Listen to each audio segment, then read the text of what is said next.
Olá, queridíssimos e queridíssimas alunas do quinto período. Na aula de hoje, nós continuaremos a desmembrar nosso complexo nexo causal. Como vocês já perceberam, o nexo de causalidade é um dos elementos mais complexos, de fato, da nossa responsabilidade civil, tá? Provavelmente vocês já têm alguma ideia disso pela parte geral do direito penal, mas hoje a gente vai trabalhar acerca das concausas, né, da nossa concausalidade. Relembrando que a gente já passou sobre o conceito do nexo causal, formas, teorias, todas as três teorias, né, e a subteoria da necessariedade. Então, se vocês ainda não viram essa aula acerca das teorias, as aulas, aliás, que foram vídeos separados, elas são fundamentais para a gente entender, tá? Via de regra, só para relembrá-los, nosso sistema brasileiro, ele vai adotar a teoria da causalidade adequada para o direito civil, tá? Sendo que no direito penal a gente tem a teoria da equivalência dos antecedentes, mas lá existe uma mitigação dessa própria teoria pela própria tipicidade que tem dentro do direito penal. No direito penal, então, vai ter a sua particularidade, só que aqui no direito civil brasileiro, via de regra, a gente vai aplicar a teoria da causalidade adequada, como a gente verificou na nossa aula passada, tá? Mas só para relembrá-los, via de regra, o nexo causal nada mais é do que a ligação entre a conduta de um agente e um resultado danoso, tá? Então é uma ponte entre a conduta do agente e o resultado danoso. Então, só para relembrá-los, esse conceito de nexo causal. Só que o que acontece? Quando que uma conduta, aliás, não só uma conduta, mas várias condutas venham gerar um resultado danoso, como que isso vai funcionar? Por exemplo, eu estou dentro de uma greve, eu estou junto com uma série de parceiros meus, parceiras minhas, que estamos reivindicando uma série de direitos, mas de repente aparece umas vândalos, né, junto com a gente lá e acaba destruindo patrimônio público, etc. E aí, será que eu, por estar junto com esse povo, a gente não conseguir determinar o nosso agente, será que eu serei responsabilizado por isso ou não? Então, a gente vai ver hoje um dos nossos fenômenos mais interessantes do nexo causal, que é a concausalidade, ou seja, as concausas, tá? O que seria a concausalidade via de regra? É um fenômeno extremamente rico e aberto, aos nossos diversos influxos da nossa vida cotidiana, tá? Então, o nosso fenômeno da concorrência, o concurso de causas, é a nossa concausalidade, tá? Então, é uma existência de concausas, é mais de uma causa que está dando que gerou aquele evento danoso. Então, será assim determinado sempre que mais de uma condição do nosso evento danoso possa ser considerada como elemento que contribuiu de alguma forma para a geração de um dano, tá? Então, concausa, via de regra, nada mais é, óbvio que a gente vai desmembrar isso, também é um tema muito complexo, nada mais é do que uma condição que concorre com a outra para a produção do dano junto, então, com uma conduta inicialmente imputada, tá? Então, vai modificar um curso normal do processo causal iniciado. Por exemplo, também, só para ilustrar, eu dei o tiro numa pessoa, se utiliza muito esse exemplo no direito penal, eu dei um tiro numa pessoa, esse tiro passou de raspão, só que eu mirei na cabeça dela, e aí uma pessoa pega a ambulância, essa pessoa vai entrar numa ambulância, e o nosso motorista da ambulância, dirigindo de maneira imprudente, causa um acidente e acaba ocasionando a morte desse agente. Lá no direito penal, a gente verificou que esse agente que deu o tiro, mas não matou a pessoa, o paciente que estava sendo levado na ambulância, vai responder por homicídio tentado e não por homicídio consumado. Por quê? Porque pela imprudência do motorista da ambulância é que se deu o resultado da fatalidade. Será que no nosso direito civil é assim também? Então, será? A gente vai descobrir isso hoje, tá? Então, a nossa concausa, ela vai se unir à suposta conduta ou atividade considerada inicialmente como a causa do resultado danoso, tá? Então, ela vai ampliar ou modificar esse resultado, interferindo, portanto, na conduta causal original. No nosso caso, só retomando, o meu tiro, lembre-se que a gente está na seara civil agora, tá? O meu tiro não foi o que ocasionou a morte desse agente nesse primeiro liame causal. A gente tem um rompimento desse primeiro liame pelo segundo liame, que é o quê? O motorista agiu de maneira imprudente. Então, a gente tem esse conjunto de causas, tá? Então, só para explicar como que seria essa concausa. Seria a nossa primeira causa, o meu tiro, e a segunda causa, que é a imprudência do nosso motorista na ambulância, tá? Só para a gente retomar, a gente vai trabalhar ainda mais esse ponto da culpa concorrente mais para frente, mas a gente já trabalhou na nossa culpa concorrente nas aulas passadas, tá? Lá na culpa concorrente, a gente enfatizou o quê? Que ela é, na realidade, mais uma hipótese de ocorrência de causa, de concorrência de causas, do que propriamente de uma concorrência de culpas. E a gente vai comprovar isso para vocês hoje, tá? A nossa vítima, ela vai concorrer com sua conduta para o evento juntamente com aquele que é apontado como único causador do dano. Ou seja, a nossa vítima, ela ajuda, ela concorre com alguma atitude dela para que esse dano seja realmente efetivado, ou seja, ou pode ser até agravado, pode ser modificado, mas ao invés da gente, às vezes, utilizar o termo culpa concorrente, a gente pode utilizar essa concorrência de causas, tá? Então, é interessante isso, de fato, porque a gente verifica que não é uma concorrência de culpas, é uma concorrência de causas, beleza? Então, só para a gente passar também uma questão para vocês, né? É que também é preciso a gente estabelecer uma questão. Então, a gente vai estabelecer em que medida a vítima vai efetivamente concorrer aí nessa questão do nosso nexo de causalidade, quando a gente tem, entre aspas, esse nexo exclusivo, entre aspas, vamos tirar a culpa exclusiva da vítima, mas quando essa vítima, ela concorre na causa, tá? Então a gente precisa saber qual é o tamanho da medida dessa conduta da vítima e se ela efetivamente concorreu para que esse resultado tenha sido atingido, tá? O nosso mestre Aguiar Dias, ele diz assim, agora eu vou parafraseá-lo, que se embora culposo o fato de determinado agente era inócuo para a produção do dano, ou seja, inócuo é que não tem aquele caráter de responsabilização, não pode ele, de certo, arcar com prejuízo nenhum. O que se deve indagar é, pois, qual dos fatos ou culpas foi decisivo para o evento danoso? Isto é, qual dos atos imprudentes fez com que o outro, que não teria consequências de si, só determinasse completado por ele o acidente? Pensamos que sempre que seja possível estabelecer a inocuidade de um ato, ainda que imprudente, se não tivesse intervido outro ato imprudente, não se deve falar de concorrência de culpas. Em outras palavras, a dizer que há culpas que excluem a culpa de outrem. Sua intervenção no evento é tão decisiva que deixam sem relevância outros fatos culposos, porventura intervenientes do acontecimento. Então, o que a gente está verificando aqui? A gente está verificando que na vida prática, na nossa prática forense, o que a gente vai ter que verificar? O que a gente vai ter que enxergar ali? O caso concreto, tá? Nosso caso concreto é o seguinte: como que essa vítima, que foi a vítima do dano, que foi a vítima principal do dano, em alguns casos ela vai concorrer para que esse dano tenha ocasionado, através do seu próprio nexo de causalidade. Então a gente vai ter que verificar, no caso a caso, qual que foi a contribuição dela, tá? Se de fato houve uma contribuição, a gente pode ter a concorrência de nexos, né? Ou seja, a nossa culpa exclusiva da vítima lá, que a gente já estudou, mas a gente também pode ter entre aspas, a culpa exclusiva da vítima. A gente vai verificar que o termo apropriado não é culpa exclusiva da vítima, mas só para fazer uma referência ao nosso direito penal, seria, entre aspas, essa culpa exclusiva da vítima, ou nosso fato exclusivo ali da vítima, tá? Então, a gente tem essa questão e aí, na vida prática a gente vai ter que verificar como que isso vai funcionar ou não. Como? Primeiro, essa interpretação, ela tem que ser vista de uma maneira restritiva. Ela é uma exceção, tá?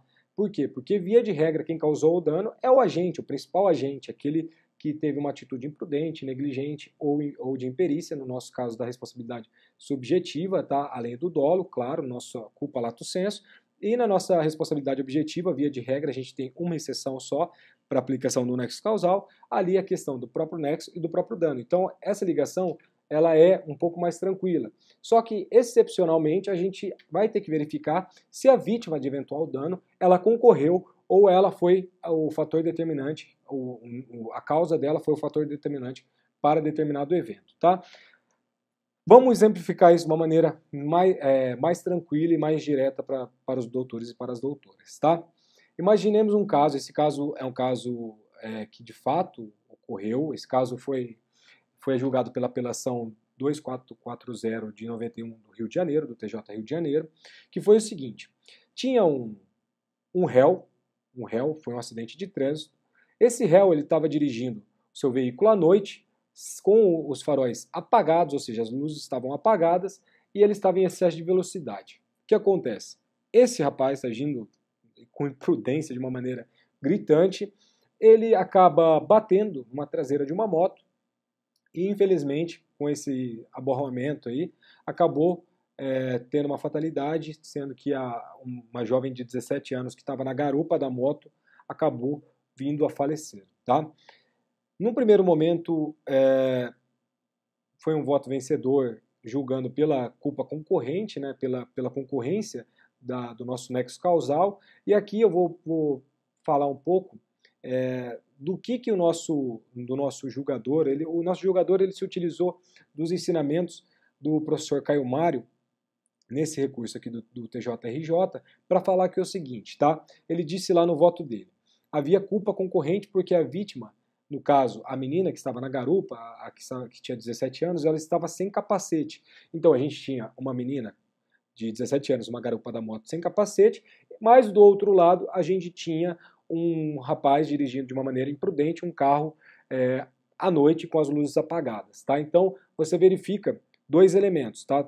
Dois nexos de causalidade. Primeiro nexo de causalidade, esse agir de maneira imprudente, e o segundo nexo de causalidade, a garota de 17 anos estava sem o capacete. Tá? O que a gente verificou lá, e aqui eles utilizaram novamente, o nosso relator utilizou da lição do nosso queridíssimo professor Caio Mário. Ele falou lá, ó, e de fato existe a reciprocidade de culpa. Por quê? É sabido que a questão da causalidade é matéria tormentosa na doutrina quando aborda a existência de causas concorrentes para o evento danoso. Pode-se dizer, com toda a convicção, que tal fratura não teria ocorrido se a vítima estivesse com o capacete. Então, o que a gente está verificando aqui? Desculpa, é porque o meu vídeo começou a travar, assim, eu fui verificar se estava tudo correto, tá? O que ele está falando aqui? Se a vítima tivesse de capacete, ela teria provavelmente poupado a sua vida. Mas olha isso não fecha muito na nossa cabeça, tá? Então, o nosso relator aqui, ele está falando que com convicção, tal fratura não teria ocorrido se a vítima estivesse com capacete. Será que não teria ocorrido? Mas tudo bem. Ela, de fato, estava sem capacete e ele arremata assim, certamente ainda ela estaria viva para a alegria de todos. Portanto, está bem caracterizada a concorrência de culpas. A do condutor do carro porque trafegava em alta velocidade, com os faróis apagados e sem manter a distância regularmente em relação aos demais veículos, e a vítima, por outro lado, porque ela viajava em uma moto sem capacete, objeto indispensável para a segurança de quem se utiliza desse veículo. Ou seja, ele deu concorrência de culpas nesse caso aqui. O que é um tanto quanto absurdo, tá? Por quê? Porque a culpa grave do réu de estar dirigindo ali em excesso de velocidade, não guardando distância, à noite com os faróis apagados, é o que a gente chama de causa necessária. Lembrando, a gente está aplicando a nossa teoria da causalidade adequada aqui, tá? Então, é a nossa causa necessária. O que é a nossa causa necessária? É a causa que foi determinante para o nosso evento. Então, ela é tão decisiva, essa causa do dirigir de maneira imprudente, que ela se torna inócua, a questão da pessoa, da nossa vítima, tá sem o capacete. Então, a imprudência da vítima, que era ela tá portando o capacete, é deixado de lado pela culpa grave do réu e por essa causa necessária, ou seja, a causa que foi determinante para a ocorrência do nosso evento. Pra gente é isso que basta, tá? É isso que basta. Tanto é assim, por quê? Porque se não fosse esse aborramento, querendo ou não, e aqui tá nossas regras de experiência, né? Se não fosse o cara dirigindo de maneira imprudente, não batesse na parte traseira da moto pelo aborramento, essa vítima ela não teria falecido. Não teria acontecido o acidente, ela não teria batido a cabeça no chão, enfim, não teria ocorrido absolutamente nada.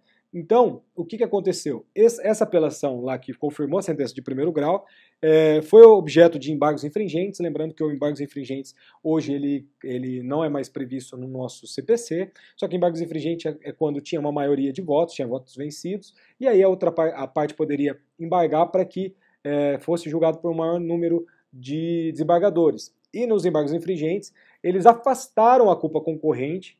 Que bom que afastaram, foi uma decisão correta, endossando o nosso entendimento. Qual seja o nosso entendimento, que a causa necessária foi a imprudência do nosso motorista que estava dirigindo de forma imprudente à noite, sendo que a imprudência da garota que estava sem capacete, ela tornou-se sem relevância decorrente dessa gravidade da culpa do nosso motorista, tá? Um outro caso que é muito semelhante a esse daqui, ilustrando mais um caso, foi dado pela nossa justiça argentina. O que estava acontecendo lá na Argentina? O que ocorreu lá na Argentina? Tinha um menor de idade que ele foi tentar atravessar ali uma rua de grande movimento, tá? Dentro lá da nossa Argentina. E ele foi atropelado e morto por um veículo quando ele estava atravessando essa rua com um grande movimento. O que aconteceu? O nosso tribunal argentino, ele equivocadamente ele concluiu por essa concorrência de culpas. Por quê? Porque a gente tinha um motorista dirigindo ali numa avenida tranquila, né, tranquila, mas que tem um certo movimento, mas ele estava de maneira totalmente prudente, ele estava dirigindo ali dentro dos parâmetros sociais adequados, dentro da codificação de trânsito do país em questão, então não tinha nenhum outro motivo que justificasse essa concorrência de culpa, porque, querendo ou não, a gente ali estava andando dentro dos parâmetros necessários, o nosso motorista não estava agindo com imprudência, com negligência ou com imperícia, nada nesse sentido. Então, o que acontece? Esse menino que atravessou nessa avenida de grande movimento, sem uma faixa de pedestre adequada, é quem deu a causa, quem foi a nossa causa necessária e determinante para o nosso evento. Então, a responsabilidade, nesse caso, é de quem interveio com culpa eficiente para o dano. Então, quando essa questão ela vai envolver uma indagação mais importante, como a de saber se essa culpa de determinado agente excluía a culpa de outro, a gente examina a questão da concorrência ou não dos nexos de causalidade. Então, o que isso quer passar para vocês? Quando a gente está em algo complexo, em que a gente verifica que talvez o motorista lá na Argentina, ele talvez foi uma causa também determinante para a ocorrência desse evento danoso, a gente vai avaliar se ele agiu ou não ali com imprudência, com culpa, enfim. Via de regra, a gente não vai analisar por quê? Porque essas causas, no modo geral, elas são muito mais tranquilas de você enxergar na realidade, tá? Então você vai ver o agente, esse agente, vamos supor, invertendo a questão desse motorista, só para vocês verificarem. Quando, por exemplo, se o nosso agente, ao invés de estar dirigindo de uma maneira prudente, ele tivesse ultrapassado num sinal vermelho e o pedestre estivesse atravessando a faixa, a gente não teria o porquê de verificar se essa culpa foi concorrente ou não, se existia um nexo concorrente, se existia uma concausa. Não, por quê? Porque é algo muito mais natural, é algo frequente. Quando a gente tem um caso de um menino atravessando numa grande avenida da Argentina e esse menino, por esse ato imprudente dele, acaba ocasionando o próprio atropelamento e que ele mesmo se torna uma vítima fatal desse acidente, a gente vai verificar se o motorista ele estava agindo de uma maneira culposa ou não, tá? Então, é uma causa, por isso que eu falo para vocês, são questões excepcionais, tá? Então, a nossa concorrência de culpas, portanto, ela vai se tratar de uma hipótese de concorrência de causas, tá? Só deve ser admitida em casos excepcionais, quando não se cogita de preponderância causal manifesta e provada do agente, tá? Então, é isso que a gente está querendo passar. Agora eu vou fazer um corte, tá? Porque, querendo ou não, eu fui só retomar o ponto da culpa concorrente para falar que, na realidade, é uma concorrência de causas. Então, agora a gente vai entrar de forma específica o que são as concausas e quais são as concausas existentes aí no nosso ordenamento jurídico brasileiro, tá? No que se refere, principalmente, claro, a gente tem bastante do direito penal, mas no que se refere ao nosso direito civil. Vou fazer um corte e a gente retoma logo logo, tá? Abração!